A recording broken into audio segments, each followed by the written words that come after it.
Good afternoon, Ed. It's lovely to welcome Hello, you Jenny. here today. I'll just introduce you to our audience. So you're Director for Greenpeace and you're also co-founder of Futerra, which is a fascinating company based in London. We've got some underground farms, I believe, actually on underground stations. So I think anybody watching, you should definitely look into that because it's really fascinating, the work that you're doing. We are so pleased that you could join us today. I think I was expecting to come in and encounter a little bit more resistance, but it's very obvious by the questions that people ask and the kind of topics that are on their minds that they're fully aware that business as usual is not necessarily the conventional option, and that actually they need to think differently about their business models. They probably need to be thinking about how their range of products evolve, and in particular perhaps how those products and what they do evolves much more into a service type relationship, which is already there, partly in the way that they operate at the moment. But moving into this sort of farming as a service type of model. So I think one of the things you actually touched on there, because you kind of came in with an idea that they perhaps might not be quite so open-minded. Do you think a closed-minded thing is a threat to dealerships, and is there anything else that you would perceive as perhaps a threat to them? Yeah, I mean, we talk a lot about willful blindness. We've had several conversations about willful blindness here today, and it's actually a legal principle which says, you're responsible even if you chose or even actively strove not to adopt willful blindness for awkward things which are coming down the track. You either disrupt and reinvent your own business model and what you do, and you have to kind of constantly interrogate that, or unfortunately, you could then be subject to being disrupted by others. And so there's no real choice here. And I think, particularly in terms of machinery, and we are not that many years out now from a smalling of the approach. So the arrival of small agricultural robots into our fields, is imminent, and I think that is going to change things, because when you look at it through an ecological lens, we're going to get massive amounts of environmental efficiency in terms of the energy and carbon and fuel that ultimately goes into managing our land, or even the elimination of them.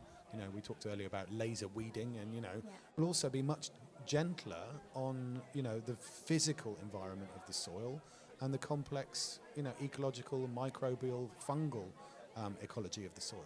And that's going to be absolutely critical. So this is actually challenges which are coming to the sector, which will be disruptive for the products and services currently sold, but also will be much better for the environment and the earth underneath our feet, which actually ultimately sustains us.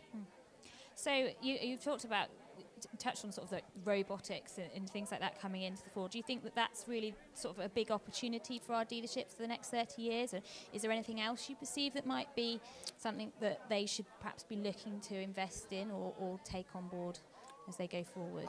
No, I think that's the key thing for the next 30 years, because it will happen.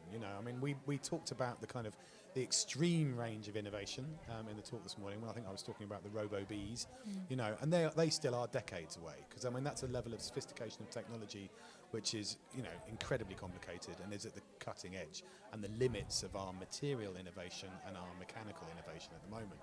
But we already know we've got robotic devices and AI devices and drones out there right now, working prototypes, actually in the fields doing things. And so that inevitably is going to have huge ramifications, because the unit production costs of those bits of kit will ultimately be very cheap, because there's not a lot of stuff in them. It might be very sophisticated stuff, but we're certainly not talking about vast hunks of metal, with all the kind of the maintenance stuff that goes on with those.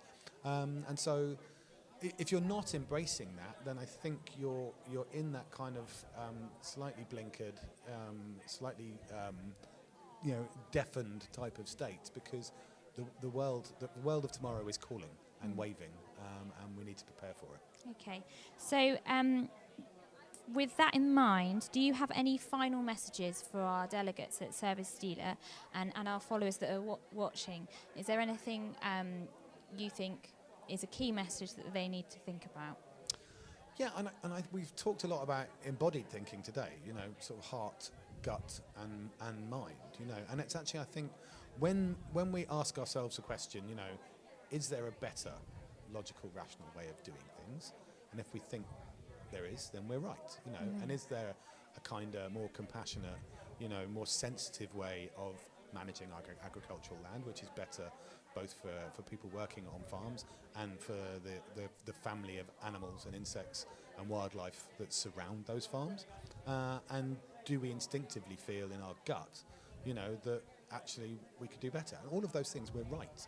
And so I think the message going forward is like, how do we evolve our businesses and evolve our products and services to serve the soil in a way which is respectful and productive, so we don't rinse it and we don't leach it and we don't destroy it, because we're certainly giving it a pretty hard time at the moment.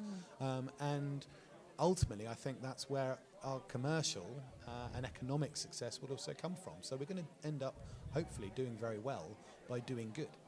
Excellent. Well, thank you so much for your time. We've really enjoyed your speech, and the breakout sessions were really popular. I've heard lots of people buzzing, so it's great. You've given them food for thought, and we really appreciate you being here today. Thank you so much. Nice to meet you. Thank you.